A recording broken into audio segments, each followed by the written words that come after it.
اللہ کے نام پہ خرچ کرو، یہ روزے کی زکوٰۃ ہے جو غریب کی عید کو اچھا کرنے کے لیے ہے۔ اور گندم کے حساب سے نہ دو، کشمش کے حساب سے دو، کشمش کے حساب سے دو، کھجور کے حساب سے دو۔ گندم 2 سیر بنتی ہے، کشمش 3 کلو بنتی ہے، کھجور 3 کلو بنتی ہے۔ جاؤ بازار میں پوچھو کیا ریٹ ہے، پھر اس کو ادا کرو کہ میرے رب کو سخی سے پیار۔ حنین کی جنگ میں فتح ہو چکی، مال غنیمت کٹھا، پوری وادی بھری ہوئی تھی اونٹوں سے، 100 اونٹ وادی میں کھڑے تھے۔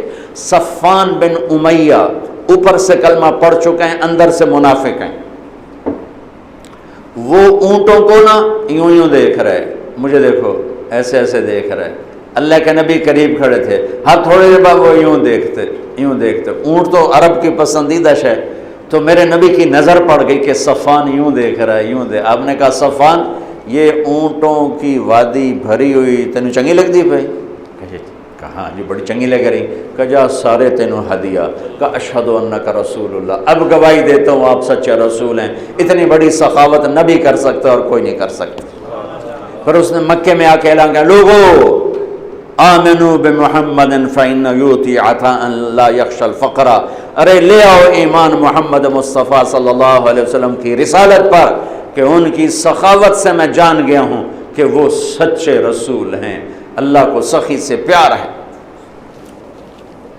عبد الرحیم خانہ جا رہے تھے دلی سے آگرے، تو شام کو پڑاؤ ڈالا، یہ جہانگیر کے بھی وزیر تھے، اکبر کے بھی وزیر تھے، تو پڑاؤ ڈالا اور خیمے لگ گئے، نوکر چاکر دربار لگ گیا جنگل میں۔ تو ایک فقیر گزرا، اس نے دیکھا تو کہنے لگا، منعم بکوہ دشت بیاباں غریب نیس، ہر گاہ کے خیمہ زد و بارگاہ ساخت۔ یہ مالدار لوگ بھی عجیب ہیں، یہ سفر میں بھی اپنے گھر بنا لیتے ہیں، یہ کسی جگہ بھی پردیسی نہیں ہوتے ہیں، دربار لگا لیتے ہیں۔ خانہ نے فرمایا اس کو 1 لاکھ روپے انعام دے دو۔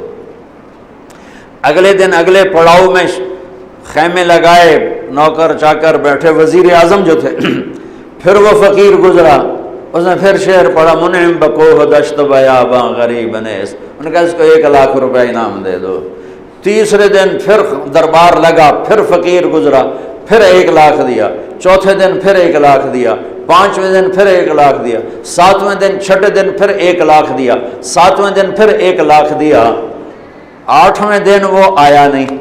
اس آگے میری تو بھی پشتنوں کافی نالے بادشاہ پتہ نہیں اگلا ہی نہ کھول ہوئے، تو وہ سخی۔ تو جب وہ شام بیت گئی اور وہ فقیر نہیں گزرا، تو دلی سے آگرے 27 رات میں جانا تھا انہوں نے، 27۔ تو شام کو فرمانے لگے، بھائی بڑا ہی بخیل نکلا، ہم نے تو 27 لاکھ اس کے لیے الگ کر دیے تھے، 27 جگہ پڑاؤ تھا، کہ ہم نے تو 27 لاکھ اس کے لیے الگ کر دیے تھے، وہی بڑا بخیل نکلا۔ اللہ کو ایسے لوگ پسند، سخی پسند ہے، چاہے کافر ہی کیوں نہ ہو۔ کسریٰ نوشیروان کا پوتا خسرو پرویز، اس کے دربار میں ایک مچھیرا مچھلی لایا، اس کو بڑی پسند ہے، انہوں نے کہا اس کو 4000 دینار دے دیا۔ 4000 دینار تو کئی کروڑ روپیہ بنتا ہے۔ تو اس کی بیوی شیری نے اس کے کان میں کہا، یہ کیا کیا ہے، صرف مچھلی پر اتنے پیسے دے دیے، یہ تو خزانے پر بوجھ ہے، واپس لو۔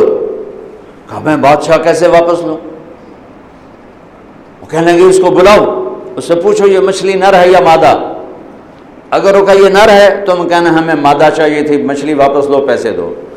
اگر کہ یہ مادہ ہے تو تم کہنا ہمیں نر چاہیے تھا، مچھلی واپس لو، ہمارے پیسے دو۔ انہوں نے کہا ہاں یہ میں کر سکتا ہوں۔ انہوں کو بلایا، انہوں نے کہا ہاں بھائی یہ مچھلی نر ہے یا مادہ؟ وہ بھی کوئی بڑا سیاںا ہے، اسے کہا حضور یہ ہیجڑا ہے۔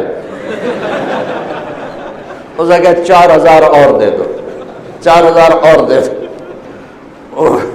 8000 دینار تا 3 پشتن دی رقم ہے۔ اس شیریں کو بڑا غصہ چڑھا کہ تو اگلے نالوں بھی کم خراب ہو گیا۔ وہ 8000 لے کے جا رہا تھا تو 1 دینار گر گیا، تو اس نے وہ اٹھا لیا۔ تو شیریں نے کہا دیکھا کتنا بے غیرت کنجوس ہے کہ 8000 دینار لے کے جا رہا ہے، 1 گر گیا ہے وہ بھی نہیں چھوڑا۔ ایسے بخیل کی کبھی قدر نہیں کرنی چاہیے، سارے پیسے واپس لے لو۔ اور وہ اپنی شیریں سے بڑا دبتا تھا، انہوں نے کہا پھر بولا آیا بھائی، ارے تجھے اتنی دولت دے دی، 1 دینار گر گیا تھا کیوں اٹھایا؟ کہ حضور اس پہ آپ کا نام لکھا تھا، کسی کا پاؤں پڑ جاتا بے ادبی ہوتی، اسے کہا 4000 اور دے دے۔ اللہ کو سخی اچھا لگتا ہے چاہے کافر ہی کیوں نہ ہو۔ یہ الگ بات ہے کہ اس کی سخاوت اسے جہنم سے نہیں بچائے گی، لیکن عذاب میں کمی ضرور ہو جائے گی۔ تو میرے رب نے سخاوت کو پسند کیا، بخل سے نفرت کی۔ میرے نبی آپ نے فرمایا اللہ الاجود الاجود وانا اجود ولد آدم، سب سے بڑا سخی اللہ ہے اور اللہ کے بعد سب سے بڑا سخی تمہارا حبیب ہے۔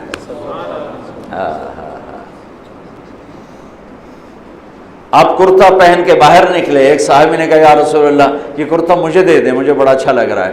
آپ نے کرتا اتار کے دے دیا اور خود کرتے کے بغیر تھے، چادر باندھی ہوئی کرتے کے بغیر، نماز کا وقت آ گیا اور نماز لیٹ ہو رہی ہے۔ بلال یا رسول اللہ نماز کا، میرے پاس تو کرتا کوئی نہیں۔ اللہ اکبر۔ تو صحابہ نے اس کو ڈانٹا، تجھے شرم نہیں آئی؟ اللہ کے نبی کے پاس ایک ہی کرتا تھا اور تو نے وہ بھی لے لیا۔ کہ اللہ کی قسم میں نے کسی لالچ کی وجہ سے نہیں مانگا، میں نے اس لیے مانگا کہ میرے نبی کے بدن پہ لگا ہے، میں جب مروں گا اسے اپنا کفن بناؤں، اس لیے مانگا۔ پھر آپ نے پڑوسی انصاری عورت سے چادر منگوائی، چادر اوپر اوڑھ کر، اور آپ نے جا کر نماز پڑھائی۔ یہ میرے نبی کی سخاوت۔ تو بھائیو اللہ کو سخی پسند ہے، تو اللہ کے نام پہ افطاریاں کراؤ، اور کم از کم یہ ہے کہ روزے کی زکوٰۃ دو، جس کو صدقہ فطر کہا جاتا ہے، اور گندم کے حساب سے مت دو، یا کشمش کے حساب سے دو، یا کھجور کے حساب سے دو۔ اور تیسری چیز اس میں اعتکاف ہے۔ میرے نبی میں نے آپ سے عرض کیا کہ پورا مہینہ بیٹھے، 20 دن بیٹھے، 10 دن بیٹھے، 10 دن مستقل ساری زندگی کا آپ کا جتنے 9 رمضان آپ کے مقدر میں تھے آپ نے ان کو استعمال فرمایا۔ کہ اعتکاف والا اللہ کا اتنا محبوب ہو جاتا ہے کہ ہم جو اعتکاف کے بغیر ہوں گے، ہم اگر نفل پڑھیں گے تو بندگی عبادت لکھی جائے گی، نہیں پڑھیں گے نہیں لکھا جائے گا۔ اعتکاف والا سویا بھی ہو تو اس کی عبادت لکھی جاتی، باتیں بھی کر رہا ہو تو تسبیح لکھی جاتی، کھانا بھی کھا رہا ہو تو بندگی لکھی جاتی۔ اور اللہ کے در پر وہ آ کے بیٹھ گئے ہے، اور اللہ تعالیٰ فرماتا ہے تو میرا بو ہی مالتے بہ گئے، چلو جو منگتا ہے دے دو، جو منگتا ہے دے دو۔